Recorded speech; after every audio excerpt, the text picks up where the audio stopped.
Você pode falar então sobre a análise do resultado de hoje, a importância dessa vitória?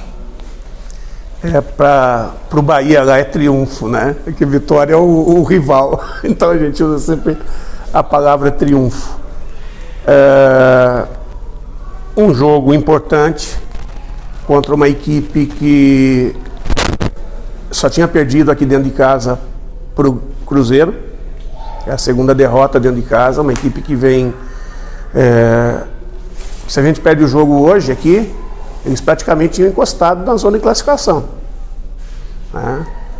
Eu falei antes que foi uma equipe montada com potencial de crescimento dentro da competição.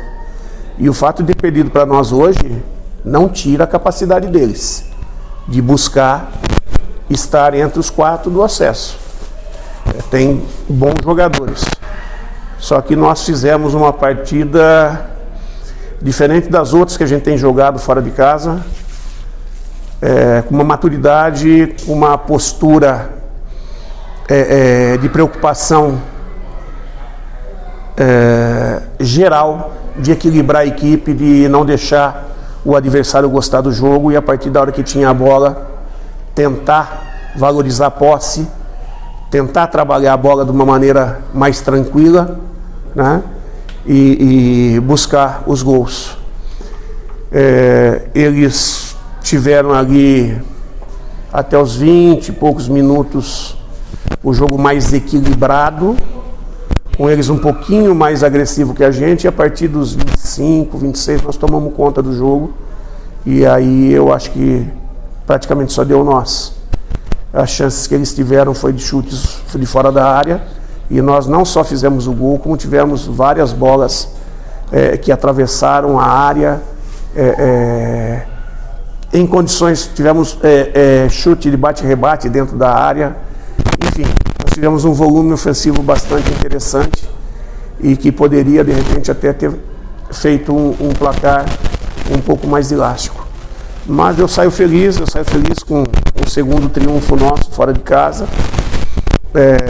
Uma coisa que todo mundo fala, que os times que eu monto não ganham fora de casa, né?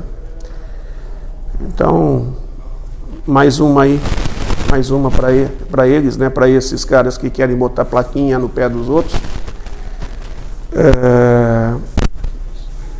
Mas é isso, 25 pontos, uma pontuação bastante importante, porque essa rodada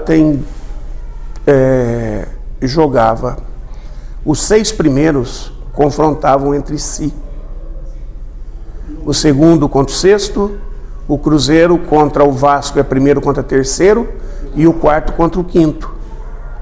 Então o que acontece? Se o Cruzeiro perder para o Vasco, nós encostamos 3 pontos no Cruzeiro. Se o Cruzeiro empatar com o Vasco, nós encostamos 2 pontos, ficamos a 4. E abrimos para o Vasco 3 pontos. Percebe? E aí o outro. E se o Cruzeiro ganha, nós abrimos do Vasco 4 pontos, do terceiro colocado. Por outro lado, se o Sport ganha, nós vamos a 8 pontos do Grêmio, que seria o segundo colocado com 17, é isso? Grêmio é o quinto. É o quinto, exatamente, do quinto colocado. Se o Sport ganha. Se o Sport empata, nós abrimos 7 do Grêmio, que é o quinto colocado. E se o Grêmio ganha, nós ficamos a 3 pontos. 7 do Sport, que cairia, o Sport cairia para quinto colocado. E manteríamos 4 do Grêmio, 5 do Grêmio. Manteríamos 5 do Grêmio. Então, esse triunfo foi importantíssimo para esse momento da competição. Define alguma coisa? Não. A única coisa que faz é trazer tranquilidade para a sequência da competição. Mas é uma competição que, em hipótese alguma, nós podemos entrar em zona de conforto. Quem relaxar, ali na frente vai pagar o preço.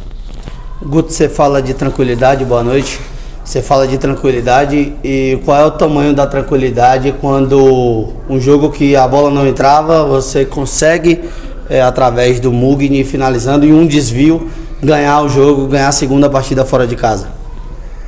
Cara, é trabalho sério, né? Trabalho sério. Quando existe, todo mundo tem uma frase que anda dentro do staff do Bahia, em Dias Dávila, e no WhatsApp nosso, que ninguém solta a mão de ninguém, ninguém larga a mão de ninguém.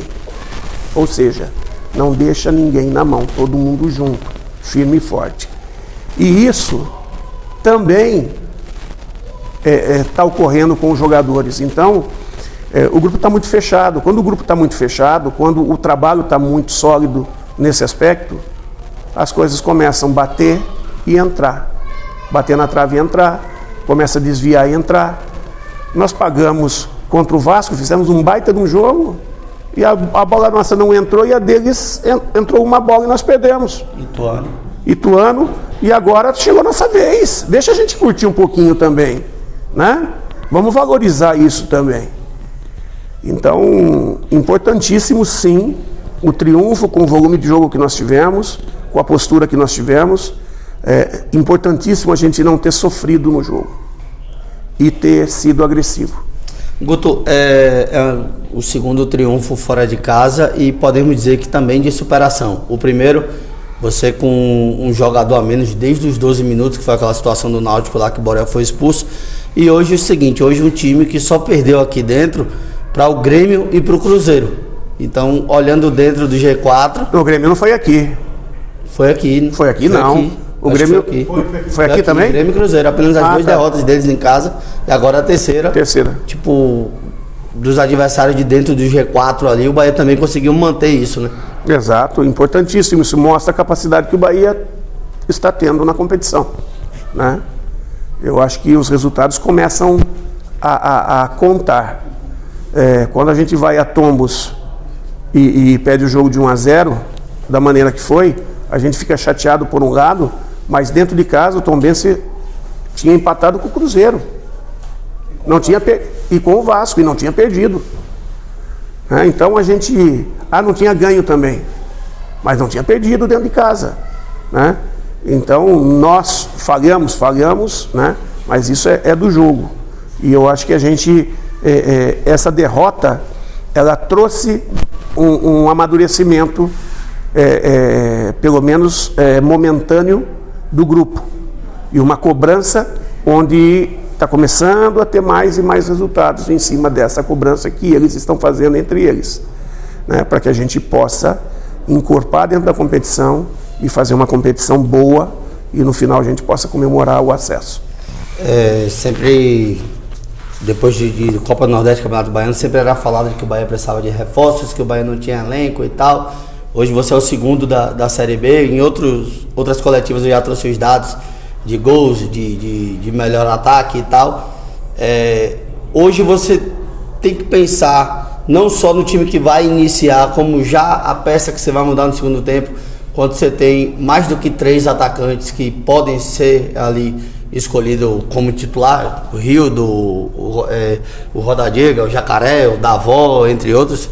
Eu acho que você está fazendo essa pergunta porque você captou o que aconteceu aqui hoje, né?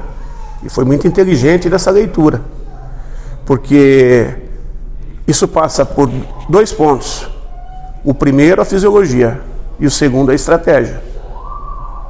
E graças a Deus, neste jogo atendeu os dois pontos, porque atendeu a fisiologia, que o Davó saiu com câimbras no jogo passado, e na outra vez que tinha acontecido isso, ele tinha no jogo seguinte acabou se lesionando.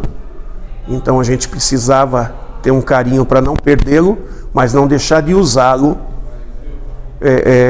porque no segundo tempo ele seria tão ou mais importante, e foi o que aconteceu. Seguramos o Jacaré, que entrou bem de novo, né? Você vê que o Mugni foi mais tempo dentro de campo, não chegou a terminar, mas foi mais tempo. E Emerson fez uma partida muito, muito boa.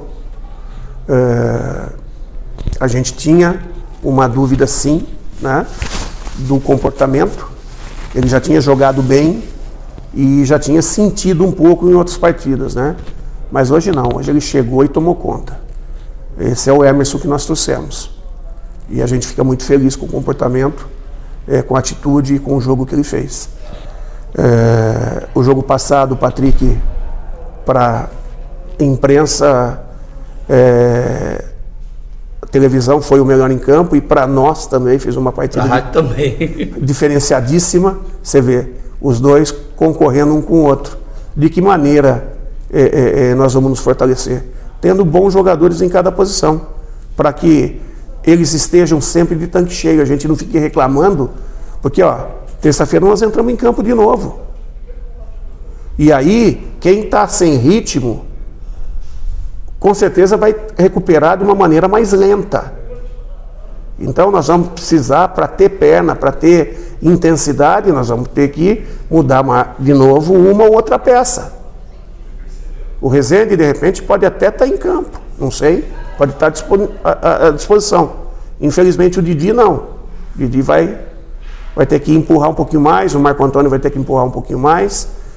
Mas você vê, o jogo passado o Didi jogou demais. Jogou demais.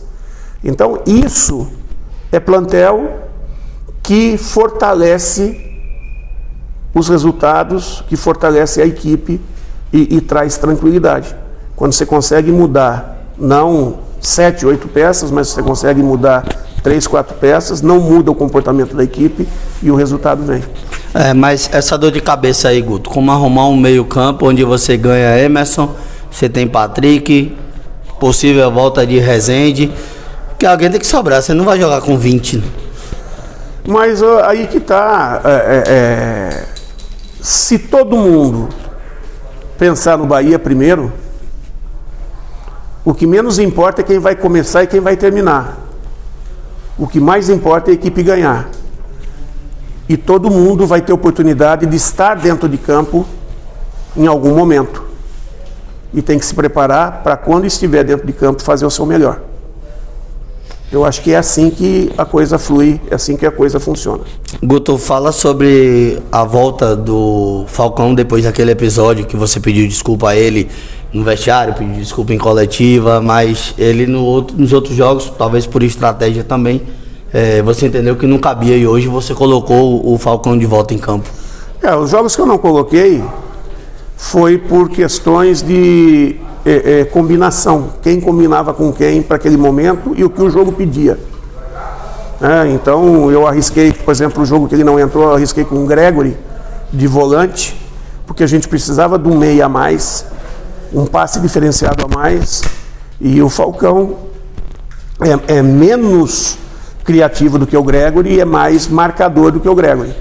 Ele não deixa de criar, ele tem um bom início, né, de jogo, e na intermediária de ataque o Gregory é mais criativo. Por isso que em tomos a gente optou pelo Gregory e não por ele.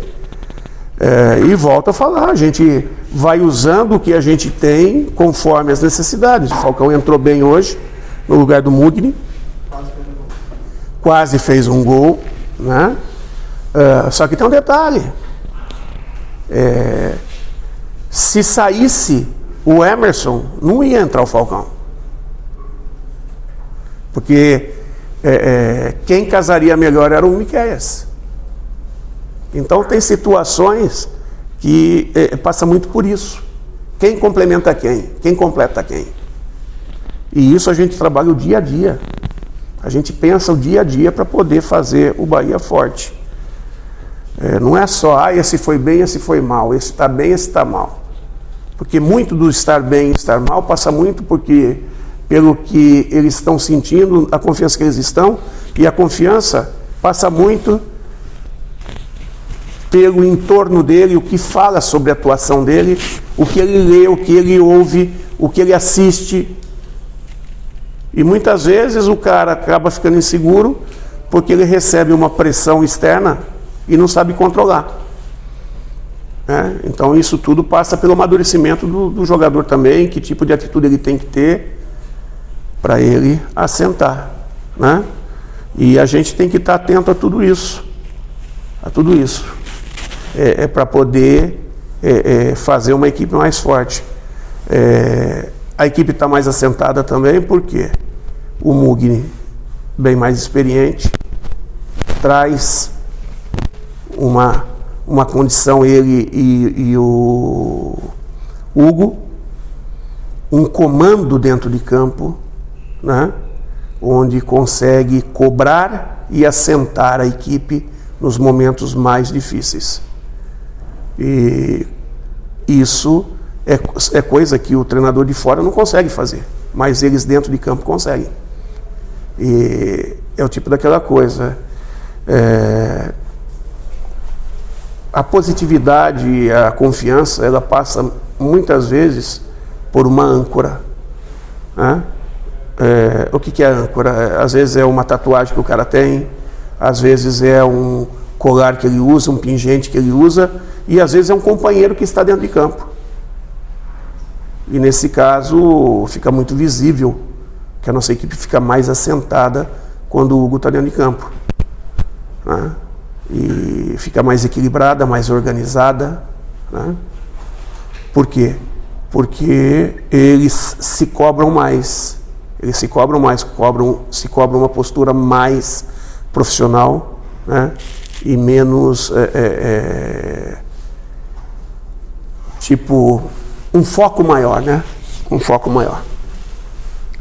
Guto, para finalizar, acho que não é coisa, digamos assim, difícil de se falar, né? Mas todos os caminhos levam a Fonte Nova terça-feira para Bahia e Chapecoense. Com certeza, com certeza. E espero que a gente possa ter de novo o nosso torcedor invadindo a Fonte Nova. Olha, eu sei que o torcedor às vezes reclama, pô, tá muito sofrido, mas tá gostoso. Não venha falar que não está gostoso, porque está gostoso. E vocês estão participando, vocês estão sendo peças fundamentais nesses triunfos.